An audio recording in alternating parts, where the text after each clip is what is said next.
people had done nothing. So 90% of the blacks and Latinos that were stopped in stop and frisk in New York City didn't do anything. Imagine what that does psychically to a culture if you fit the description, which means you're black, male, 19 to 25. Well, were most of those stops, when they stopped, were those in high crime areas? Often in high crime areas, absolutely. So you wouldn't see that as justification, that you might operate differently in areas where there are lots of crimes and in areas where there are relatively no crimes. I think the challenge is that it's not being applied proportionally. For example, if you are arresting and stopping people who are, where many of them haven't done anything, you create a culture in that community, even a high crime community, where people feel like they are being criminalized, even those, as we saw in our documentary, who haven't done anything. We had a young man we talked to named Keyshawn who's been stopped 100 times. 100 times at least, and he's been stopped in front of his college, his professors walking by, his classmates going by. At some point, I think it becomes very damaging to these individuals, but also to a community that understands this is unfair. I saw one interesting, it was interesting to me, you highlight that one major problem, you say, is putting rookie cops in neighborhoods that they're not from. Yeah, well, it's not even that they're not from necessarily. I think you're putting rookie cops in neighborhoods that are these high crime neighborhoods.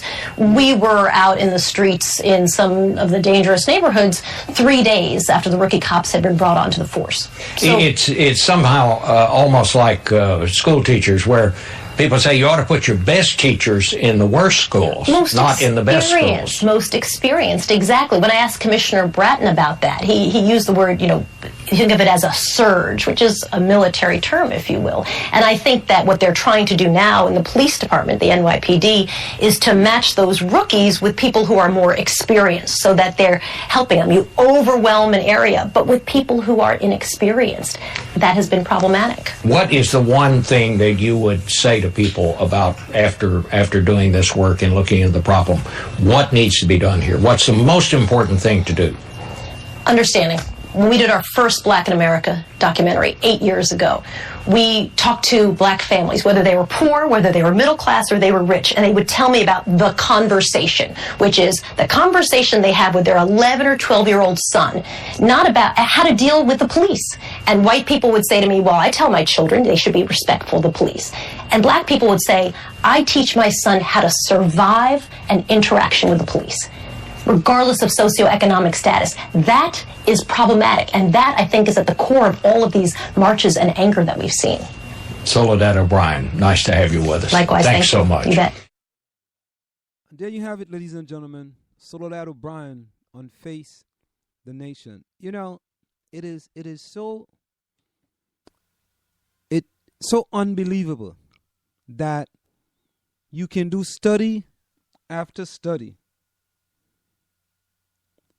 and many people want to disregard that study and to say that, you know what, maybe people in the black community are just complaining. They complain for everything. But officers in the police department, statistics, studies, so many things have been done to show that we do have a problem in the community. And, this is what's most important. No one is saying that all the police officers in New York City are bad police officers. I don't think anyone is saying that. Just as all of the black males are not out there doing criminal activities. But when you pass judgment on a whole race and then start to profile them, that's where we run into all these difficulties. Now, there was a panel put together, and the panel was talking about police killing black men has a long history with no end in sight. Let's listen to part of that panel discussion. There's a long history of black women having their sons and daughters and husbands killed And so often the ritual is they kill us, we forgive them. Yeah. Right? Maybe Till did that. Serena Fulton did that. We're going down the list, right? And that sad sorority just keeps growing. We've just added two last night, right?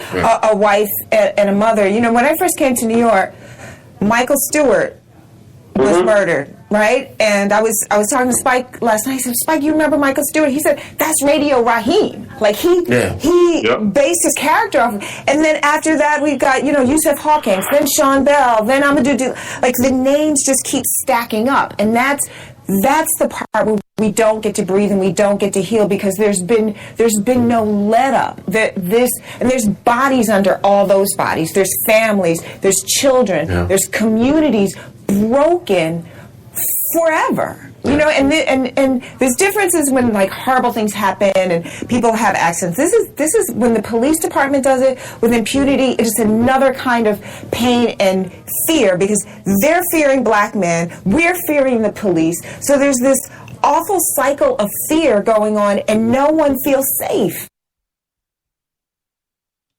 And there you have it, ladies and gentlemen. That is the bottom line. As much as we want the police to protect and serve, it's scary. It's very scary. I mean, my son had to drive back to Pennsylvania. And we pray all the time that he's going to reach there safely. It's a battle that many people, many people don't understand. You see, you really don't know until you walk a mile in a man's shoes. You just don't know.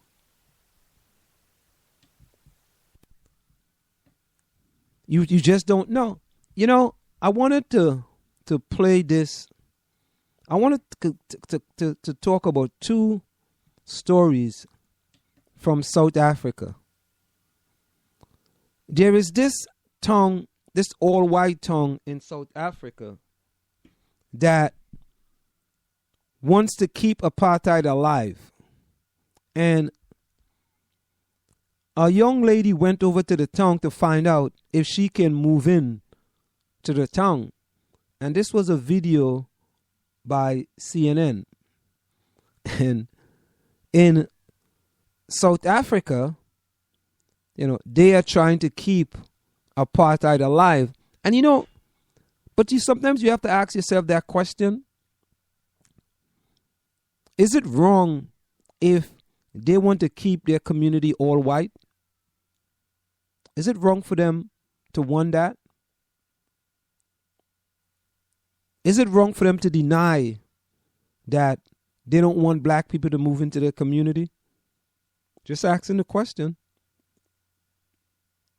And the question is, why would a person of color want to move into that community anyway, knowing that they are not wanted? Why would you want to suffer through that discrimination, knowing that the tongue doesn't want you in living, the people of the tongue doesn't want you living next to them? Why would you even want to do that? Why would you want to go through all that heartache? I mean, I know J. Cole said, all we want to do is to be free. All we want to do is to take the chains off. Why would you subject yourself to living in that tongue, and you know exactly what the individuals that live in that tongue stands for? They're going to do whatever they have to do to keep it the way it is.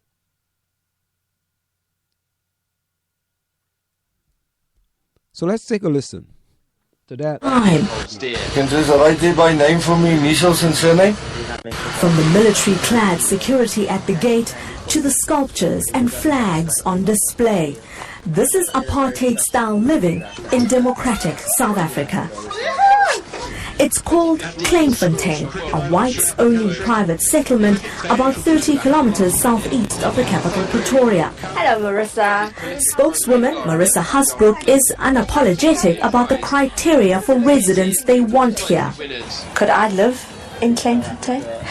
Kleinfontein is an Afrikaner cultural community. Are you an Afrikaner? Then you can't live here. Afrikaners are white South Africans of mostly Dutch descent. We are trying to preserve our own identity. We're a minority, like Tibet is a minority in China.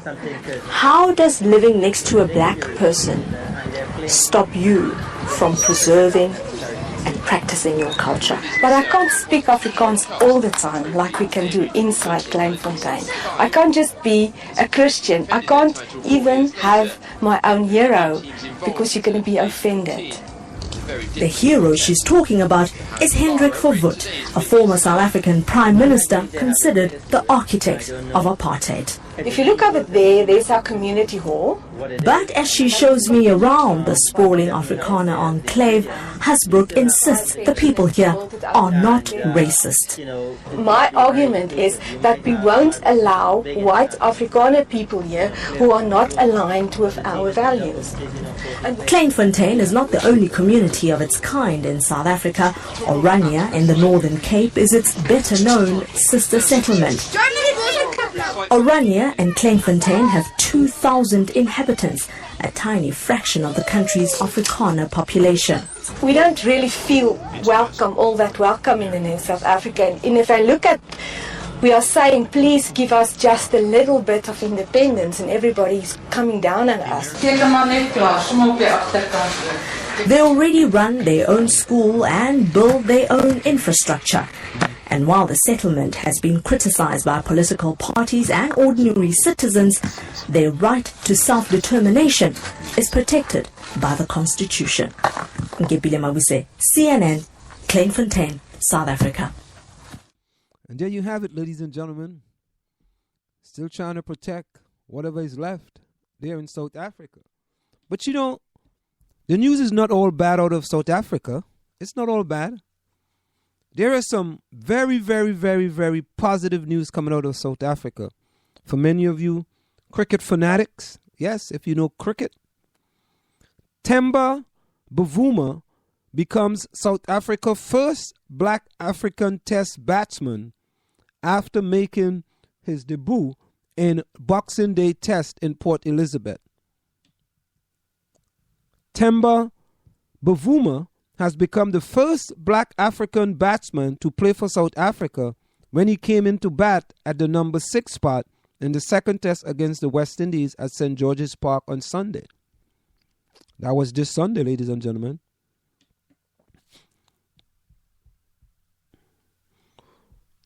With Quinton de Kock ruled out of the remainder of the 3-match series with an ankle ligament injury, Bavuma took his place in the Proteas lineup but did not get a chance to bat until day 3 due to bad weather. The 24-year-old is a big deal for South Africa, which has fielded only 5 black African players since readmission in 1991 and has not had any fast bowler.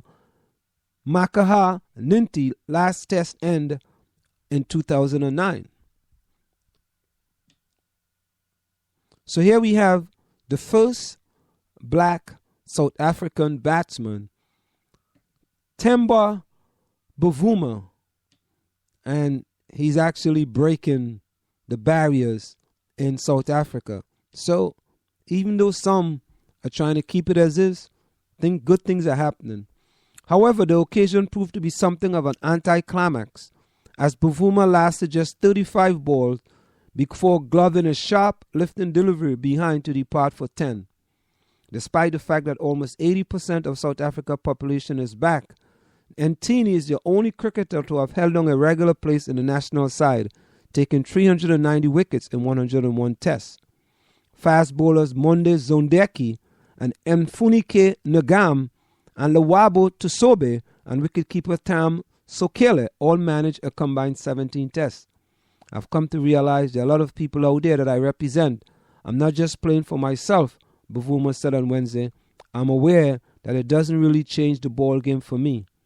Born in Langa, Cape Town, oldest township, Bavuma was educated at a leading cricket school in Johannesburg and played for South Africa under 19. So things are changing, ladies and gentlemen. Things are changing in South Africa.